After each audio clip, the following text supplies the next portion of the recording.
speculation. Ayuda kapalit sa nakasulat doon. Kahit patinawag na mismo ng Pangulo na mapanghati ang pangangalap ng pirma para sa Chacha. Pero sa Bulacan, wala sa inyong pinapirma dyan na lang sa Manila na Public hearing of the Committee on Electoral Reforms and People's Participation is hereby called to order. We acknowledge the presence herewith of our good Senator J.V. Ejercito, as well as the other senators who have manifested their presence in the building. And with at least a single member present, the chairperson hereby declares a quorum. We also acknowledge the early arrival herewith of our chairperson for franchises and transport, Senator Grace Poe. And that therefore establishing a clear quorum in this committee hearing. Considering that the public hearing last August 7 was merely suspended. In fact, the presence of a quorum could have been dispensed with. But now, we herewith call on the Secretary, Attorney Dana Alberto, Legislative Secretary, to acknowledge the presence of our resource persons. But may I first acknowledge the committee's receipt of the position paper of Attorney Jose Manuel Diokno. Thank you very much. I could have written it myself. Thank you. Yes. Good morning. The Committee on Electoral Reforms and People's Participation would like to acknowledge the presence of our distinguished guests, namely, from the Commission on Elections, we have Chairman George Erwin M. Garcia, Commissioner Socorro B. Inting, Commissioner Ray E. Bulay, Commissioner Ernesto Ferdinand P. Maceda Jr., Commissioner Nelson J. Celis, Commissioner Marlon S. Casquejo. From the Department of Interior and Local Government, we have Undersecretary Lord Villanueva, Undersecretary Juan Victor Llamas, and Attorney Jessie Lañete. From the Department of Health, we have Director Girly Veloso. From the Department of Justice, we have Senior State Counsel Bernadette C. Ongopo. From the Department of Social Welfare and Development, we have Undersecretary Fatima Alia Q. Dimapora, Assistant Secretary Romel M. Lopez, and OIC Director Edwin Morata. From the National Bureau of Investigation, we have Attorney Marie Catherine Nolasco Illescas. From the Department of Budget and Management, we have Director Tricia M. Baraan and Ms. Serena Cristia R. Alba. From the Department of Labor and Employment, we have Director Patrick P. Patriwirawan Jr., Director Ama Carisma L. Satumba, and Undersecretary Benjo Santos Benavides. We also have Honorable Adolfo S. Ascuna Jr., Attorney Jose Manuel Tadeo Chel I. Diokno. From PPCRV, we have Mr. Arwin Serrano. From Lente, we have Attorney Rona Caritos.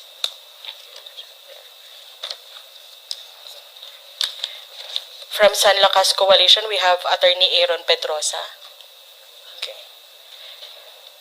From Code NGO, we have Ms. Ana Abalahin and Ms. Liana Cabigas. From the Alliance of Advocates of Federalism in the Philippines, we have Attorney Nazir Inawat. We also have from the People's Initiative for Reform, Modernization, and Action, we have Attorney Alex Avisado, Attorney Evaristo Gana. We also have Attorney Alfredo Pido Garbin Jr. From the League of Cities of the Philippines, we have Ms. Majely Monterde.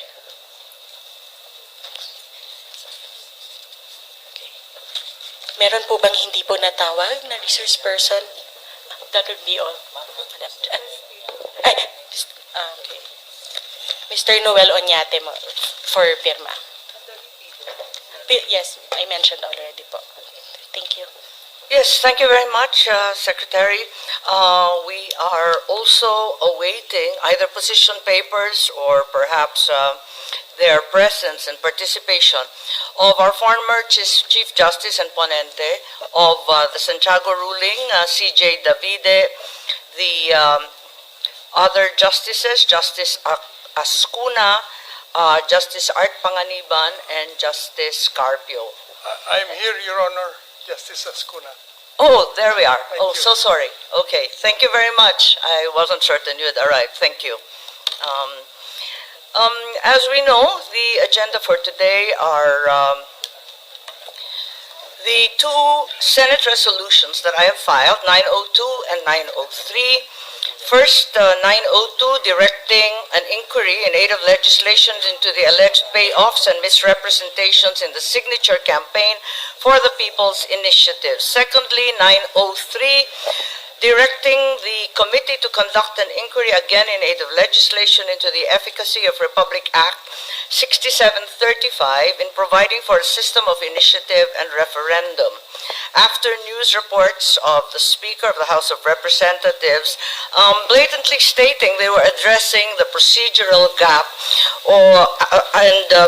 as to the amendment of the Constitution through a people's initiative single-handedly in order to cure the impasse. In addition, the report regarding the increase in the budget of COMELEC for plebiscites and Chacha amounting to 12 billion, which had entirely bypassed Congress and your chairperson. In addition to these Senate resolutions, also referred to the committee is the privileged speech of Senator Ronald Bato de la Rosa, which he delivered on the 23rd of January, called the Politicians Initiative, PI, including all the interpellations and manifestations therein. So with that, we have set the agenda, and by way of opening, nais ko lang sabihin na kung minsan may mga sakit na kapag ginamot at biglang nawala ang sintomas, akala natin wala na. Akala natin magaling na yung tao. Akala natin napuksa na natin ang sakit. Kaya ihihinto natin yung gamot. Hanggang isang araw, lilitaw ulit ang sakit. Isa na siyang mas malakas na karamdaman at bago pa natin maagapan, huli na ang lahat. Ang sabi ng COMELEC, hihinto na sila sa pagtanggap ng pirma hanggat hindi na ay aayos ang ilang teknikalidad. Anong teknikalidad? Yung mga pirmang naipasa na. Paano? Anong bagong pamantayan ang gagawin nila? Kung aatras at nagbago ang isip ng tao, anong gagawin? At marami pang ibang tanong. Maaring masaya tayo ngayon dahil akala natin na pagpahinga na natin ang usapin ng PI nila. Pero hanggat hindi natin ito naihihimlay, babangon po muli ito upang maging multo. Nakakatakot. Panoorin natin ang isang maikling video ng karamdamang mabilis na ipakalap na sa pamagitan ng pantatanga sa kapwa, paglulustay ng salapi, at pagsisinungaling ng matatakaw na opisyal. Yang sakit na yan ang papatay sa demokrasya. At ang sino man magsabi na walang paki ang Senado sa usaping ito, isa lang ang masasabi ko, walang gamot sa kakapalan ng mukha mo. Panoorin na po natin. Ay, hindi pa ako sa ngayon, ma'am. Bakit po? Kasi baka mamaya yan yung gamitin nila para umawa yung kanilang termino. Hindi kayo pabor sa ganon? Hindi po ako sa ngayon, ma'am.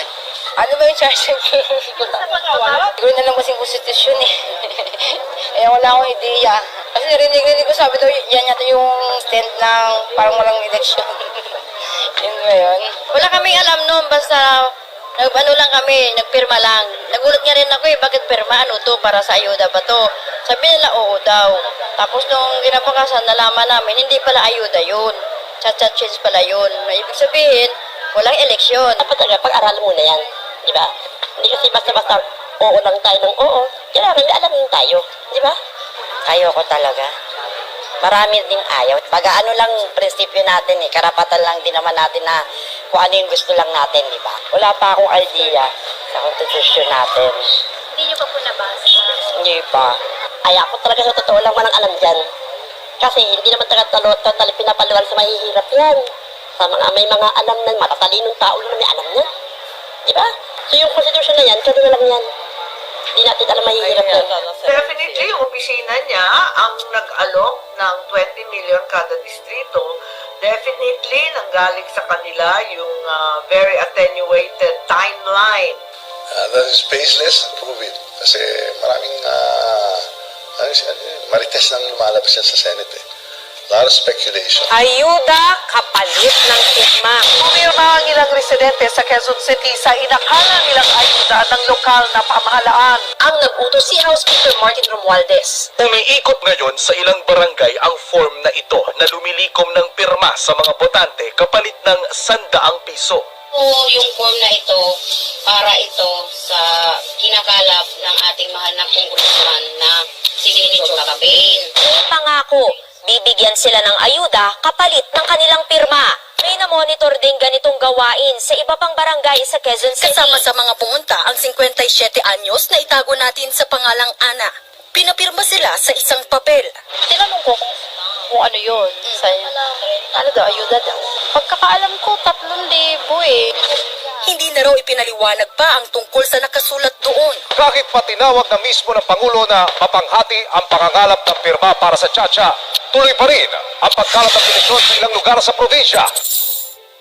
Sa Angono, Rizal, ipinakita sa akin ng isang barangay captain ang natanggap niyang kopya ng petisyon na galing daw sa lokal na pamahalaan. Kalakip nito ang dokumentong nagpapaliwanag sa hinihinging amendment. Naobserbahan ang pangangalap ng pirma sa mga residente mula sa barangay Piniahan sa District 4 ng Quezon City. That's what I'm saying. I offered the word July. I did not refer to somebody's documents. Why do I have to confirm something that I already know?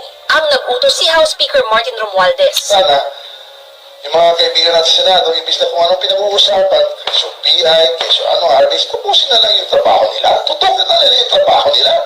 Para tingin mo na tayo, porque tapos na yung trabaho natin eh. Huwag mo na lang may didistract dito sa PI. Wala tayong pakialam sa PI. Wala tayong pakialam sa PI. Wala tayong pakialam sa PI. Kayo raw po yung nag-offer ng 20 million per district in exchange for the signatures. That is baseless. Siguro, kausapin mo na lang siya. Magmamarites siguro, nakikinig sa mga marites. I'd like her to prove it and she has the proper means and ways she can go to whatever court or agency to formulate. Is charter change a priority of the Speaker? Well, it was the Senate already who came up with that, and I believe they had a dialogue. The Speaker, the Senate President, was in front of the President a couple of weeks ago. Huwag mo na may didistract dito sa PI. Wala tayong pakialam sa PI. Wala tayong pakialam sa PI. Wala tayong pakialam sa PI. Well, it was the Senate already who came up with that. There's, 3 modes to amend the Constitution, but we have had problems in addressing it.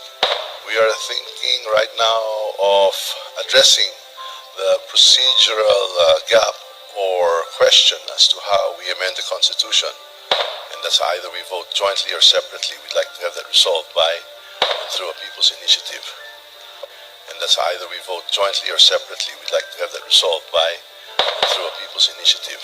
Nang makapanayam si Speaker Romualdez, itinanggi niyang iniutos niya ang pagsasagawa ng People's Initiative. And that's either we vote jointly or separately. We'd like to have that resolved by and through a people's initiative. And through a people's initiative. And through a people's initiative. That's Senator Bato talking. I don't know where he's talking about. He has not mentioned any congressman, so I don't respond to... So you didn't give any orders po?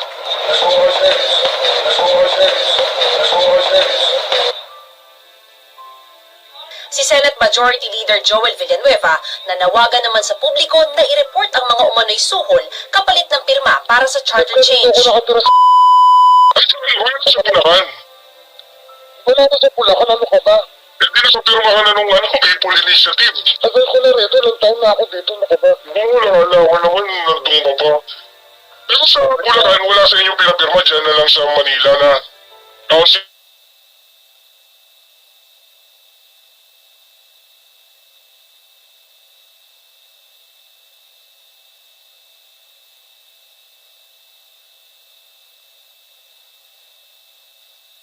Wala sa Bulacan. Wala na sa Bulacan, ano ka ba? Hindi na sa pirmahan na nung people initiative. Tagal ko na rito, ilang taon na ako dito, ano ka ba? Wala naman, nandun ka pa. Pero sa Bulacan, wala sa inyo pinapirma dyan na lang sa Manila na council na nagpapirma. Council na mga ano. Ano, may pera yun, ano ka ba? Dalawang libo rin yun. Magkano? Oo. Pero yung dalawang libo mo, palit nun, sa lahating tubong bigas, bibilin mo rin sa kanila. 950 plus mo. Matitira sa 1,050. Walang kahirap-hirap. Pero make sure lang talaga pipirma ka dun sa gusto nila. Oo, sa ganun lang. Kaya na, para pwede naman yung bigay yung 2,000 tsaka yung bigas. Pwede, alam mo naman ang gobyerno. Kaya nga, ang congressman galing yun kay Abante. Tapos, anong... Wala namang sinabi. Basta sabi, ayun lang, mag-aantay daw. Tapos, Anong kapalit meron? ayun, sabi, ayuda. Kasi nung huli, merong pabigas, may mga grocery. May cash. Wala namang nabanggit kung may mga cash na ganyan. Ang sabi lang, ayuda. Ayun, gano'n lang. Okay ba ako, pero hindi naman nila pinawalan kung ano yung ibig sabihin ng... May pinirma, hindi mo alam kung ano yung Hindi ko alam talaga. Sa news, sa charter change. Wala. Ba't ano ba ang sabi sa'yo? Sabi sa akin, pero baka lang dito. May matatanggap ka ng ayuda na 2,000. So, pumirma ako, pumunta ako sa kinunukrasan, may tanggap ako, kaya nga ako may pera ngayon. Okay. So, ganun ang offer nila. Ito ho yung People's Initiative form na natanggap namin upang ipapirma sa mga tao dito sa Tuguegarao City, Cagayan Valley. Ang tita ko ho ay nakatanggap ng mga form na ito at inutusan na ipapirma dito sa amin. May mga natira pa hong 7 dito na form dahil yung iba po ay naipasa na po sa opisina na pinagtatabahuan po ng tita ko. Naniniwala si Colmenares na may ilang opisyal ang nasa likod ng nasabing hakbang at iginiit na hindi ito People's Initiative, kundi panlilinlang lamang, lalo na sa mga mahihirap nating mga kababayan. Wala kang pakialam sa PI. Okay, maraming salamat at sana naliwanagan tayo sa panlilinlang at kasinungalingan. Subalit sa pagkakataon na ito, nais kong anyayahan, magbigay ng pambugan na pananalita ang aking mga kasamahan sa Senado, ang senadora natin na Grace po, nagpahiwatig na meron siyang mensahe para sa atin. Unang-una po, magandang umaga sa inyong lahat. Po'y nagpapasalamat sa chairman ng Committee on Electoral Reforms sa pagbukas ng pagdinig na ito. Unang-una, para maliwanagan ng ating mga kababayan ang talagang nangyayari sapagkat marami sa kanila ang naririnig lang yung mga makukulay na salita sa news, pero yung mga tunay na issue ay hindi naman talaga nasusundan. Sa ating mga kababayan, ang Senado po at mga senadora ay hindi takot sa pagbabago. Ngunit pagbabago na dapat naaayon sa kabutihan ng ating mga kababayan. At hindi ko lang po ito sinasabi dahil ito po ay talagang ginagawa na ng Senado kung totoo pong ekonomiya nakatutok ang pakay ng mga nagpapapirma. Bakit hindi na lang po nilagay yon sa kanilang petisyon? Bakit ang nakalagay dito ay voting jointly at the call of the Senate President or the Speaker of the House? So bakit hindi na lang nilagay na sa ating mga kababayan, payag ba kayo na baguhin natin ang mga probisyon na nakatutok sa ekonomiya? So malinaw na meron silang ibang pakay dito. Sa ating mga kababayan, bakit po ito delikado at nakakapag-alala? Unang-una, kahit na ano pwedeng isingit dyan. Pwedeng palawigin ang termino ng mga nakaupo, hindi lamang ng Kongreso, kundi pati sa Senado. Okay lang naman kung gusto ninyo yon, pero gawin ninyong malinaw na yun ang gusto ninyo. Pangalawa, pwede ang mga dayuhan magmay-ari ng lupa sa ating bansa. Bagamat sinabi ng ating Pangulo na tutol siya dito, pag nagbotohan na, wala nang control dyan. Ngayon lang, hindi payag ang ating saligang batas na magmay-ari ang dayuhan ng lupa sa ating bansa, pero naghahari-harian na ang ibang mga dayuhan katulad ng mga pogo. Pangatlo, pwede rin nilang sabihin na huwag na tayo mag-eleksyon sa mga darating na taon. Paano naman ang karapatan ng ating mga kababayan na pumili ng kanilang mga leaders kung palpak ang mga namamahala? Kaya nga may term limits para mapatunayan mo kung ikaw ba ay talagang kaya ang ginagawa mo at katanggap-tanggap bilang mamuno. So sa ating lahat, dahil sa hirap ng buhay ngayon, ang ating mga kababayan ay napipilitan na lang, sige, kahit 100. Ganon kamura ang buhay ngayon na sa ganoon kaliit na halaga ay napapapirma. Kasalanan ba nila yon? Hindi ba? Ibig sabihin lang nun, marami pa tayong trabahong dapat gawin at hindi nakatutok sa issue na sinasabi nilang napaka-importante itong pinapapirma nila. Hindi ba trabaho, presyo ng bilihin, katatagan ng ating republika ang mas mahalaga? So maraming salamat muli sa ating mga dumalo ngayon upang mas maliwanagan ng ating mga kababayan bakit natin ipinaglalaban ang tamang proseso para sa ating kapakanang lahat. Maraming salamat po. Maraming salamat. And with that, I'd like to acknowledge the presence of Senator Ronald Bato de la Rosa, Senator Risa Ontiveros, and newly arrived Francis Tolentino. Senator Risa and any of my other esteemed colleagues who would like to deliver their own opening statements, please proceed. Gamanak, Madam Chair, I thank the chairperson for convening this hearing. I had hoped that the privileged speech I delivered yesterday could have been referred in time for today, but I know wala nang time dahil may 3-day rule. Madam Chair, nung una ko lang nabalitaan ang nilulunsad na People's Initiative noong Christmas break, ang una ko pong naitanong, bakit po palihim? Bakit po parang binalot sa misteryo at sinamantalahan ng panahon na kasama natin ang ating mga pamilya sa Noche Buena? Naging malinaw sa akin sa kalaunan. Ang magnanakaw, palihim na nagtatrabaho. And this is theft, Madam Chair. Ninanakaw ang ating demokrasya. Ninanakaw ang isang mahalagang check and balance sa gobyerno para isulong ang pansariling interes. Ang interes ng nasa poder. I understand that there are those who support amending the economic provisions of the Charter. Ako po, ididebate ko yan ng matindi. Lalo na malinaw ang banta ng China. At alam natin ang interes niya sa ating likas na yaman, sa ating critical industries. Pero kung hahayaan natin ituloy ang PI na ito, aba, mawalang galang. Pero PI talaga. We hand our sensitive industries to China on a silver platter. Binibigyan natin ng executive ng kapangyarihang mag-extend ng term limits. Hinahayaan natin na magpasya ang makapangyarihan na basta-basta mag-declare ng martial law. So this is not about just the Senate, Madam Chair. This is not a fight just for the survival of the Senate.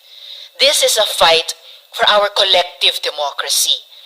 Our democracy that, however fragile, continues to sustain us and give us hope for a better future. Ito ay laban para sa bawat Pilipino. Nagpapasalamat ako na sinuspinde ng COMELEC ang proceedings sa PI.